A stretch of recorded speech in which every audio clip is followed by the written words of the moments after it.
বৃষ্টিস্নাত অলস দুপুরে হঠাৎই লিটন কুমার দাসের ডাক পড়ল বিসিবিতে। তার আগেই চিফ সিলেক্টর গাজী আশরাফ হোসেন লিপুর বিসিবিতে প্রবেশ। দীর্ঘমেয়াদে লিটনকে ক্যাপ্টেন্সি বুঝিয়ে দেওয়ার আগে দীর্ঘ আলোচনা। বিসিবি লিটনের পরিকল্পনা শুনেছে এবং আগামী 1 বছরের জন্য লিটনের চাওয়া বুঝিয়ে দেওয়া হয়েছে।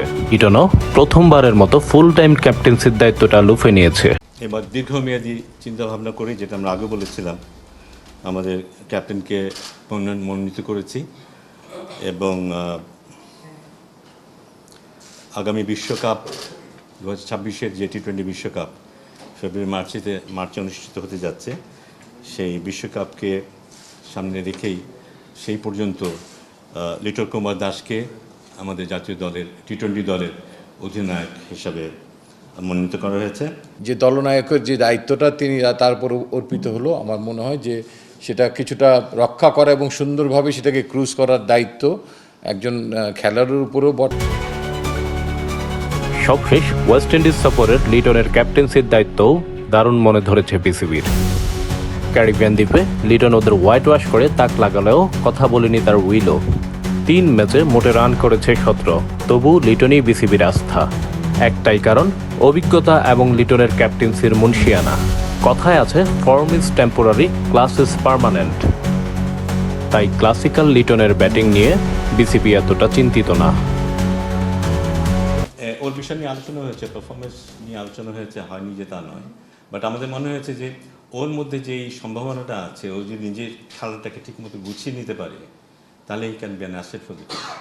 ওর ক্যাপ্টেন্সি নিয়ে সবারই যথেষ্ট ইতিবাচক চিন্তাভাবনা আছে, কিন্তু সবারই যারা খুব টেকনিক্যালি সাউন্ড তারাও বলে, তার ক্যাপ্টেন্সির গুণের কথাটা বলে।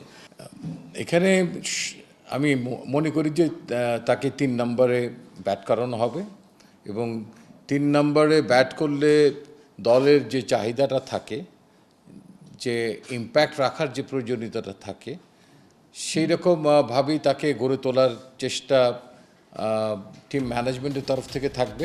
নয়া ক্যাপ্টেন আর নয়া মিশন আর তার পাকিস্তান সফর, কিন্তু আগামী এশিয়া কাপ এবং বিশ্বকাপই বিসিবির আলটিমেট টার্গেট।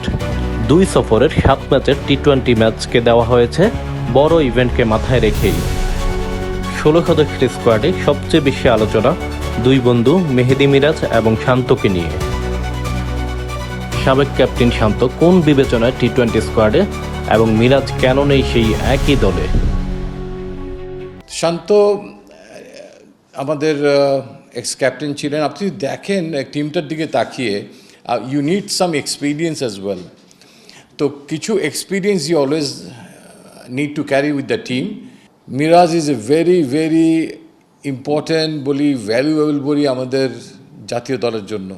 স্টিল আমাদের টি-20 প্ল্যানিংয়ে একটু ব্যাকফুটে আছেন, বাট তিনি ডেফিনেটলি যে কোনো সময় যে কোনো পরিস্থিতিতে অ্যাডাপ্ট করার জন্য একটা চমৎকার খেলোয়াড়, তাকেও আমরা খেলার মধ্যে রাখবো। ইমরান নাজির, বাংলা নিউজ চ্যানেল 724, ঢাকা।